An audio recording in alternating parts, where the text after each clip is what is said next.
আগামীকাল অর্থাৎ 1 জানুয়ারি থেকে শুরু হচ্ছে উইন্টার ট্রান্সফার উইন্ডো। তার আগেই মোহামেডানের সমর্থকদের জন্য সুখবর।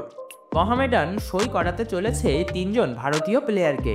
আমরা এক এক করে আপনাদের সামনে নাম তুলে ধরছি, তার আগে সকলে একটু চ্যানেলটিকে সাবস্ক্রাইব করে রাখুন মোহামেডানের এমনই ট্রান্সফার রিলেটেড আপডেটস পেতে।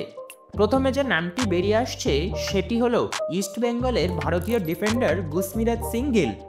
এই গুসমিরাজ সিং গিল ইস্ট বেঙ্গলে যথেষ্ট গেম টাইম না পাওয়ায় উইন্টার ট্রান্সফার উইন্ডো শুরু হওয়ার আগে থেকেই তিনি যে দল ছাড়তে চলেছেন সে জল্পনা মার্কেটে ঘুরছিল।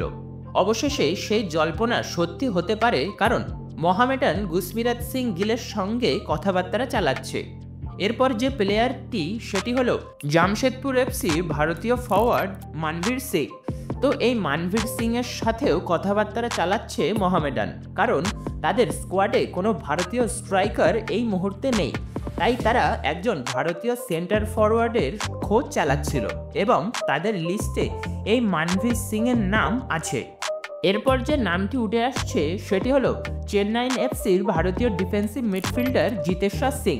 তো এই জিতেশ্বর সিং তিনিও চেন্নাইয়ের হয়ে ভালো গেম টাইম না পাওয়ায় এবং এই মুহূর্তে মোহামেডানের ভালো একজন ভারতীয় ডিফেন্সিভ মিডফিল্ডার প্রয়োজন, যে আইএসএল এক্সপিরিয়েন্স। তো সবার আগে মার্কেটে যে নাম সেটি হলো এই জিতেশ্বর সিং, এবং এই জিতেশ্বর সিং এর সঙ্গে কথাবার্তা চালাচ্ছে মোহামেডান। আপনাদের কি মনে হয় যে মোহামেডান এই 3 জন প্লেয়ারকে যদি পুরোপুরি কনফার্ম করতে পারে তাহলে তারা কি তাদের এই পুরনো ছন্দে আবার ব্যাক করতে পারবে? সেটি আমাদের কমেন্ট বক্সে অবশ্যই জানান, এবং ভিডিওটি ভালো লেগে থাকলে বন্ধুদের সঙ্গে শেয়ার করে চ্যানেলটিকে সাবস্ক্রাইব করে রাখুন।